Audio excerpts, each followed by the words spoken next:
untuk menjadi sebuah besar kita juga mesti mimpi besar dulu, kayak gitu. Bener nggak? Jadi kalau kita mau Bener. mencapai sesuatu yang besar, Bener kita mesti mimpi besar dulu, kayak gitu. Dan nanti Tapi ada mau impian besar udah dibuka dengan Bismillah belum?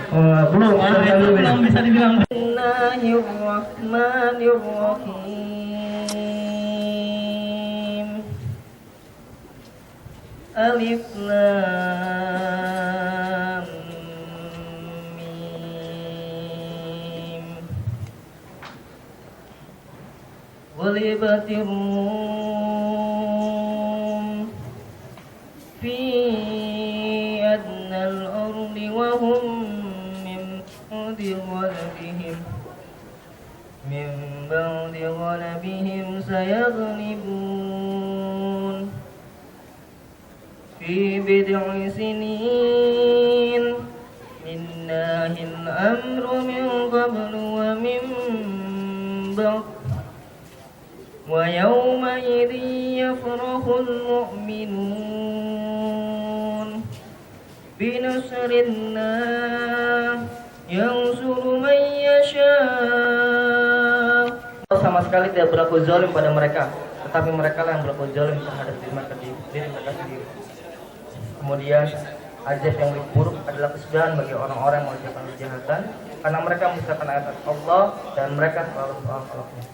Maha benar Allah dan Allah benar. Assalamualaikum warahmatullahi wabarakatuh. Waalaikumsalam warahmatullahi wabarakatuh. Jazakumullah khairan katsir kepada Andri. Luar biasa ya, telah dibacakan tadi surat Ar-Rum. Kalau Bang Rojak taunya Ar-Rum ayat 21 doang. Warahmatullahi wabarakatuh. Waalaikumsalam warahmatullahi wabarakatuh. Alhamdulillahirabbil alamin. Wassalatu wassalamu ala asyrofil anbiya'i wal mursalin wa ala alihi wa sahbihi wa mada'a bi da'watihi wa iltazama bi tariqatihi wa tarasama khutwatan jalal aqidatan islamiyatan asasan fikrati wa mikasani amali wa masdarani ahkami. Asyhadu an la ilaha illallah, asyhadu anna Muhammadan abduhu wa rasuluhu la nabiyya ba'da. Wa qala Allah ta'ala fil kitabihil karim, a'udzu billahi minasyaitonir rajim. Bismillahirrahmanirrahim. Wa ukhra lam taqdiru 'alaiha qad ahatallahu biha wa kana Allahu 'ala kulli syai'in qadir. Alhamdulillah, puji dan syukur senantiasa kita panjatkan pada Allah. Salat dan salam senantiasa juga kita curahkan pada Rasulullah Muhammad sallallahu alaihi wasallam. Karena tanpa Allah, tanpa Rasul, tentu kita tidak akan pernah mendapatkan surga dan jalan menuju pada surganya Allah. Maka kita bersyukur, karena syukur itu pun memerlukan rasa syukur, dan tiada henti-henti kita mengucapkan rasa syukur, terutama karena Allah telah memperkenankan kepada kita untuk menunjukkan bahwa kita adalah termasuk umat daripada Nabi yang terakhir, Nabi Muhammad SAW. Dan memang setiap kemudian langkah-langkah kita, setiap kemudian upaya-upaya kita berusaha untuk sesuaikan dengan langkah-langkah yang telah digariskan oleh Nabi Muhammad SAW. Nah, termasuk kalau kita berbicara tentang Muhammad Al-Fatih, maka kita berbicara tentang satu tokoh yang dia memang bukan hanya dia yang kita bicarakan, bukan ansih yang kita bicarakan adalah Muhammad Al-Fatih. Tapi kita berbicara tentang seseorang pemuda, yang pemuda ini terobsesi dengan Rasulullah dan apa yang disampaikan oleh Rasulullah Muhammad SAW. Jadi ceritanya itu panjang sekali dan mungkin saya mulai sejak ketika tahun 5 Hijriah. Jadi tahun 5 Hijriah ini ada kejadian yang sangat banyak sekali, penting. Karena itulah tahun 5 Hijriah ini kelak akan dikenang oleh banyak orang sebagai satu tahun di mana terjadi perang yang paling hebat di dalam Islam, perang yang paling sulit di dalam Islam. Kalau kita mengenal perang paling sulit, yang kepikir pada kita perang apa? Badar. Perang Badar? Nitip ya. Perang Uhud, gitu kan ya. Maka kalau kita lihat perang Badar, itu kaum muslimin cuma 300 orang, sedangkan orang-orang kafir pada waktu itu telah berjumlah sekitar 1000 orang. 3 kali lipatnya daripada jumlah kaum muslimin. Maka pada saat itu peperangan memang susah, sampai-sampai Rasul berdoa nggak henti-hentinya, sampai-sampai Abu Bakar berkata, wahai Rasulullah, setengah doamu itu lebih daripada cukup untuk memenangkan pasukan kita, karena doamu sudah sangat panjang sekali. Dikisahkan sampai Rasulullah berdoa, wahai Allah, saatnya kalau tidak engkau menangkan pasukanmu pada saat ini, maka besok-besok tidak ada lagi yang akan menyembahmu, kan gitu kan ya. Saking kemudian pentingnya peperangan ini. Tapi tatkala peperangan Badar setelah berakhir, maka masuk ke peperangan Uhud. Ini lebih ngeri lagi. Nah, kenapa lebih ngeri? Karena Rasul mimpi tentang retaknya pedang dan beberapa orang kemudian meninggal. Maka di situ kita dapatkan pasca perang Uhud 75 orang syuhada meninggal. Syuhada itu dari golongan sahabat-sahabat kabir. Nah, jadi bisa kita bayangkan peperangan Uhud itu membawa kerugian yang sangat besar pada kaum muslimin, termasuk kemudian wafatnya paman Rasulullah, Hamzah bin Abdul Muthalib.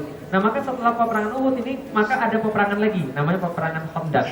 Nah, dalam kemudian sejarah-sejarah Islam, itu diketahui dan disepakati oleh para ulama-ulama penulis sejarah, bahwa setiap tahun perang, setiap kemudian ada perang, itu eskalasi kesulitan perang itu meningkat.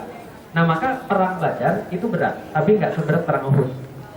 Perang Uhud itu berat, tapi nggak seberat perang Khandaq. Nah, kenapa perang Khandaq ini tidak seberat? Kenapa perang Khandaq ini lebih berat? 10.000 pasukan berkumpul, makanya namanya pasukan Ahzab. Makanya diabadikan dalam Al-Quran bukan surat Al-Khandaq, tapi surat Al-Ahzab. Al-Ahzab ini maksudnya apa? Artinya gabungan-gabungan, atau lebih tepatnya adalah kelompok-kelompok. Karena hizab itu artinya kelompok, kalau Ahzab itu jamaknya daripada hizab, artinya kelompok-kelompok itu bersatu. Jadi kelompok-kelompok bersatu mengakibatkan pasukan koalisi. Koalisi siapa? Orang-orang kafir Quraisy, orang-orang munafik, orang-orang Nasrani, dan orang-orang yang gak suka dengan Islam.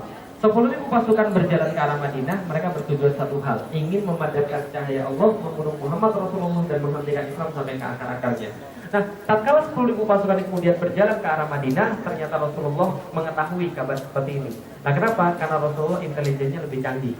Intelijen Rasul siapa? Malaikat Jibril. Nah, tatkala Malaikat Jibril memberitahukan Rasulullah ada 10.000 pasukan berjalan ke arah Madinah dengan tujuan ingin menghancurkan Madinah, maka Rasulullah kemudian mengumpulkan para sahabat dan bertanya, kira-kira pasukan kita ada berapa?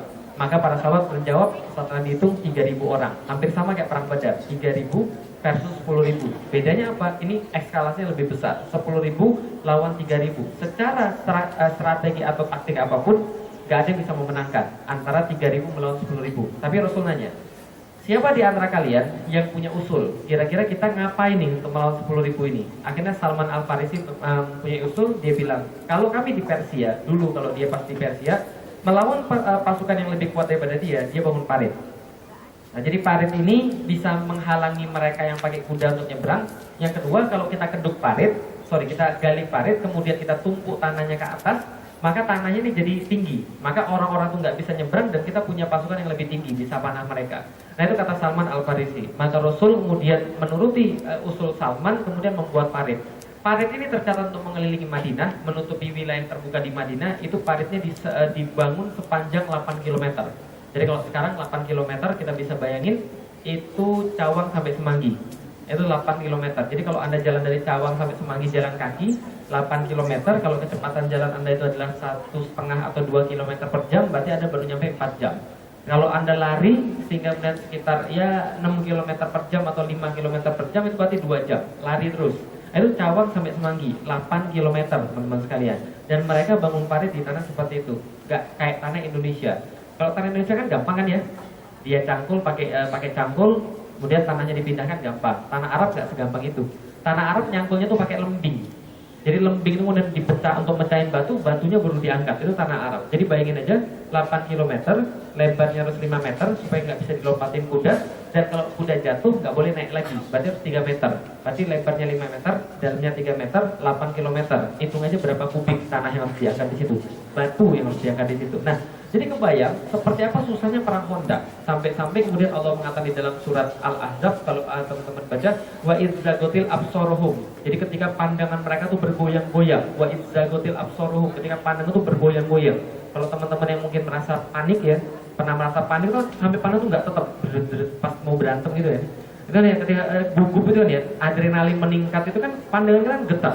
Seolah-olah semuanya gelap, tinggal fokus satu doang. Kalau kita pas berantem gitu kan ya, maka itu pandangan tuh bergetar, saking kemudian ngerinya. Lalu Allah tambahkan ketika hati mereka tuh kemudian naik ke tenggorokan. Jadi sampai kemudian orang-orang tuh kayak kemudian merasa tertekan, tenggorokan nggak bisa ngomong. Nah, itu kita alami kalau kita mendapatkan kabar yang mengejutkan. Loh, anak kita kemana? Langsung masuk kemudian sampai ke tenggorokan kita. Seolah-olah kemudian hati kemudian naik ke tenggorokan. Nah, itu kata Allah, saking kemudian tekanannya begitu berat. Wajar ketika itu banyak sahabat yang kemudian mundur dari perjuangan. Rasul, saya izin dulu ya, ini saya ada keluarga di belakang belum makan. Ini anak-anak saya belum makan, kasihan kalau mereka nggak makan. Saya pulang dulu ya, padahal dia nggak balik lagi. Ada yang bilang, ya Rasulullah, ini istri saya nih, ini sendirian di rumah, takut nanti dia diganggu nanti. Nanti saya pulang dulu ya Rasul, nanti saya balik lagi. Padahal dia pulang, dia nggak balik lagi, desersi. Nah, maka yang tinggal bersama Rasul tatkala menggali parit itu cuma 2 tipe orang. Satu yang benar-benar beriman, yang kedua Yahudi yang terpaksa. Yang satu siapa tadi? Yang benar-benar beriman. Yang kedua siapa? Yahudi yang terpaksa. Nah, tatkala kemudian itulah, kenapa Yahudi ada di situ? Yahudi itu harus menaati perjanjian piagam Madinah. Jadi kalau teman-teman yang baca Piagam Madinah, salah satu klausul di sana adalah mereka boleh tinggal di tempat Islam. Orang Yahudi dilindungi oleh Islam, tapi syaratnya tatkala mereka tinggal di Islam maka hukum Islam yang dipakai. Yang pertama, yang kedua, kalau negara Islam diserang, mereka harus ikut bantu. Itu klausul yang kedua dan sebagainya. Nah, maka mereka harus bantu negara Islam kalau diserang. Nah, maka mereka dengan setengah hati mereka menggali parit, walaupun di belakang Rasulullah mereka juga membuat rencana untuk kudeta, untuk bugot, untuk makar. Ketika pasukan ini menyerang 10.000, mereka menyerang juga pasukan muslim dari dalam. Jadi jahat banget di orang-orang Yahudi ini ceritanya. Nah, setelah itu terjadi, maka mereka ikut gali parit. Para sahabat lagi stres seperti itu, udah panas, gali parit 8 km, lebarnya 5 meter, dalamnya 3 meter. Besok mau dihajar sama 10.000 pasukan. Mereka cuma punya 3.000 pasukan dan logistik mereka apa? Makanan mereka satu kurma bagi ber-10. Ya bisa kita bayangkan, sangat tekanan luar biasa sekali. Sampai para sahabat mengatakan, kenapa Khandaq adalah peperangan yang paling luar biasa mengerikan? Karena pada saat itu mereka bahkan tidak sempat pergi ke WC masing-masing. Jadi pergi ke WC aja nggak sempat, buang air aja nggak bisa, gara-gara tertekan terus dalam peperangan itu. Nah, dalam kondisi seperti itu, ada para sahabat yang bertanya, tatkala lagi menggali parit. Sahabat bertanya apa? Ya Rasulullah, besok nih kira-kira yang kita taklukkan yang mana? Konstantinopel dulu atau Roma dulu? Itu bisa dibayangin ya? Bingung ya? Jadi gini ceritanya, saya cerita dulu. Kalau zaman sekarang kalau kita lihat kota-kota yang paling besar di dunia kan, kita bayangin apa? Kota yang paling besar dan kota paling hebat selain Mekah dan Madinah yang pengen kita kunjungi apa? Madrid, Manchester, Barcelona, klub bola semuanya itu. Nah, tapi dulu belum ada Madrid, Barcelona, Manchester belum ada, apalagi Jakarta, belum ada sama sekali. Dulu kalau orang kemudian ditanya, kota apa yang paling besar dan kota apa yang paling mau dikunjungi dan kota apa yang paling menarik, jawabannya pasti salah satu di antara dua, Konstantinopel dan Roma. Saking kuatnya, Konstantinopel itu ibu kota Romawi sebelah timur, Roma itu adalah ibu kota Romawi sebelah barat. Setelah pasca perpecahan antara kekaisaran Romawi. Nah, maka tatkala itu kemudian terjadi, para sahabat tanya, ya Rasul, besok yang kita taklukkan dulu mana? Konstantinopel atau Roma? Bisa kebayang nggak? Mereka lagi ada di Madinah, terpisah ribuan kilometer dari Konstantinopel dan Roma, nggak pernah lihat Konstantinopel dan Roma, cuma dengar doang bahwa itu hebat. Besok mau dihajar sama berapa pasukan? 10.000. Mereka harus bangun berapa parit? 8 kilo. Lebarnya 5 kilo. Dalamnya lebarnya 5 meter, dalamnya 5 meter. 5 meter, 3 meter. Dan mereka ngomongin sesuatu yang sama sekali berbeda. Konstantinopel dulu atau Roma dulu? Kebayang nggak? Kebayangnya begini, berarti mental para sahabat itu bukan mental tempe kayak orang-orang zaman sekarang. Orang zaman sekarang kan nggak pede kan ya? Kira-kira kita bisa nggak ya membuat Islam bangkit? Kira-kira kapan ya Islam bangkit? Sahabat nggak pernah nanya begitu. Sahabat nanyanya bukan bisa nggak kita menaklukkan Konstantinopel ya Rasul? Mungkin nggak kita menaklukkan Roma? Nggak bertanya begitu. Tapi pertanyaan para sahabat adalah yang mana duluan? Nanti itu baik-baik. Itu pertanyaan lelaki itu, bukan pertanyaan cemen. Yang mana dulu yang kita taklukkan lebih dulu, Konstantinopel atau Roma? Artinya bagi para sahabat dua-dua ini sudah takluk bagi kaum muslimin. Cuma mereka penasaran yang mana duluan. Akhirnya ditanyalah yang mana dulu, Konstantinopel atau Roma. Setelah itu kemudian setelah para sahabat mempertanyakan begitu, kontan orang-orang Yahudi kaget. Nah kenapa? Dengar pertanyaan begitu, ini muslim sudah gila nih. Nah kenapa? Besok mau dihajar 10.000, bangun parit belum jadi, besok aja belum tentu masih hidup, besok aja bisa jadi udah mati, kita nggak punya makanan, kita nggak punya apa-apa, harapan hidup menipis, dia malah nanya, Konstantinopel dulu atau Roma? Kontan orang-orang Yahudi bilang ini muslim sudah gila, kepanasan, gara-gara gak banyak makan. Maka mereka bilang orang gila. Ternyata Rasul katakan apa? Seketika itu juga Rasul katakan pada para sahabat, Madinatul Hiroklatu tahu awalan. Yang akan kalian taklukkan terlebih dahulu adalah kotanya Heraklius, hadis riwayat Ahmad. Yang akan kalian taklukkan adalah Konstantinopel, baru Roma. Maka para sahabat bersenang. Dan kemudian orang Yahudi, apa yang terjadi? Mereka lebih kontak, tertawa lagi dan mengatakan, wajar aja muslimnya gila, bosnya juga gila. Nah, ini terjadi. Nah, ini dicatat oleh Ibnu Ishaq dalam buku Sirah Nabawiyah bahwa orang-orang Yahudi menghina Rasul gila karena Rasul mengatakan sesuatu yang nggak bisa dilihat mata, nggak masuk logika. Paham ya? Jadi Rasulullah itu punya banyak hinaan. Hinaan yang paling favorit oleh orang kafir bagi Rasulullah adalah al-majnun, orang gila. Karena Rasul kerap kali mengatakan sesuatu yang nggak bisa dilihat mata dan nggak bisa dipikirkan pakai logika. Ingat tuh baik-baik, nggak bisa dilihat mata dan nggak bisa pakai logika. Tapi secara iman kaum muslimin merasa bersenang. Nah kenapa? Karena Konstantinopel akan ditaklukkan. Singkat cerita, peperangan yang nggak mungkin dimenangkan, seolah-olah nggak mungkin dimenangkan, peperangan Ahzab itu kaum muslimin menang. Ceritanya baca surat Al-Ahzab 1 sampai terakhir. Di situ ada pertolongan Allah berupa angin keras yang kemudian langsung menghalau orang-orang kafir. Orang muslim perfect, nggak kehilangan satupun pasukan. Orang-orang kafir kocar kacir, pasukannya berantakan. Nah, pasca daripada perang Ahzab ini, Rasul mengeluarkan satu hadis, la tuftahanal Konstantinia fala ni'mal amiruha fala ni'mal jaisyu dzalikal jais, akan ditaklukkan Konstantinopel pastinya oleh kalian, dan sebaik-baik panglima adalah panglimanya, dan sebaik-baik pasukan adalah pasukannya. Nah, maka tatkala ini kemudian disampaikan oleh Rasulullah, semua berebut untuk menaklukkan Konstantinopel. Abu Ayyub Al-Ansari, Mas Salamah bin Abdul Malik, Harun Al-Rasyid, Sultan Bayezid pertama, Sultan Murad kedua, terhitung ada 11 atau 12 kali penaklukan kepada Konstantinopel dan semuanya gagal. Itu selama kurun 800 tahun tadi. Nah, siapa yang berhasil menaklukkan itu? Muhammad Al-Fatih tahun 1453. Padahal Rasul ngomongnya itu sekitar tahun 627. Itu 5 Hijriah, 627, 622 kan Hijrah. Sekarang kan 1434 Hijriah. Berarti itu terjadi pada tahun 5 Hijriah, itu sekitar tahun 627. Maka tatkala tahun 627 Rasul mengucapkan, itu baru terjadi tahun 1453. Nah, itulah kemudian Muhammad Al-Fatih. Lah kenapa? Muhammad Al-Fatih benar-benar terobsesi dengan Rasulullah, bahwa apapun yang dikatakan Rasulullah pasti benar. Nah, kan kemudian dia pergi menaklukkan kota Roma. Tapi jangan kemudian kita anggap ujuk-ujuk Muhammad Al-Fatih menaklukkan Roma, tidak sama sekali. Sultan Muhammad Al-Fatih ini adalah keturunan ke-7 daripada keluarga Utsmani. Jadi keluarga Utsmani ini ceritanya adalah keluarganya dari Turki. Turki itu dulunya bukan sekarang yang Turki sekarang, namanya Turkistan. Turkistan itu sekarang yang wilayahnya ada yang tahu Cina bagian sebelah barat, namanya Xinjiang. Nah, sebelah Xinjiang itu ada Turkistan. Nah, Turkistan itu mencakup wilayah Xinjiang juga. Dulu ceritanya, kalau orang-orang Mongol itu mulai menguasai dunia, nah sepupunya Mongol ini kan Turki. Jadi Turki ini sepupuan sama Mongol, matanya sipit juga, dan kemudian rasnya ras Mongoloid. Nah, ketika kemudian sepupuan, mereka saling kemudian perang. Kalahlah Turki, kemudian Turki hijrah ke daerah sebelah barat, sampailah mereka ke Anatolia, ke Asia Kecil. Asia Kecil mereka ketemu dengan kaum muslimin, sebagian perang, sebagian masuk Islam. Yang masuk Islam inilah, nah ini keturunan daripada Muhammad Al-Fatih. Nah, nantinya cucunya akan membentuk namanya Kesultanan Utsmani untuk melindungi khilafah Abbasiyah pada saat itu. Jadi ingat ya, Muhammad Al-Fatih ini bukan khalifah, dia cuma sultan. Sultan itu apa? Setingkat gubernur lah kira-kira. Kalau saya boleh cerita ke belakang lagi, ceritanya begini. Dulu khilafah Abbasiyah itu agak sedikit pemalas. Lah kenapa agak sedikit pemalas? Karena mereka sudah sangat tinggi sekali peradabannya. Mereka punya duit, mereka punya segala-gala yang tertinggi di dunia. Zaman itu Islam yang pegang, karena itu mereka malas jihad mulai. Ketika mereka mulai malas jihad, mereka sewa orang-orang untuk menjaga perbatasan. Nah, orang-orang yang menjaga perbatasan inilah orang-orang Turki. Karena mereka ini adalah dulunya perwira-perwira militer diangkat oleh orang-orang Arab, yang itu adalah kekhilafan Abbasiyah. Khilafah Abbasiyahnya nggak mau menjaga perbatasan, dia suruh kemudian kesultanan untuk menjaga perbatasan. Salah satu yang ditempatkan di perbatasan itu Kesultanan Utsmani. Kesultanan Utsmani berhasil mengunifikasi seluruh kesultanan Turki yang lain, bentuk satu kesultanan besar, namanya Kesultanan Utsmani itu. Nah, Muhammad Al-Fatih itu keturunan ke-7.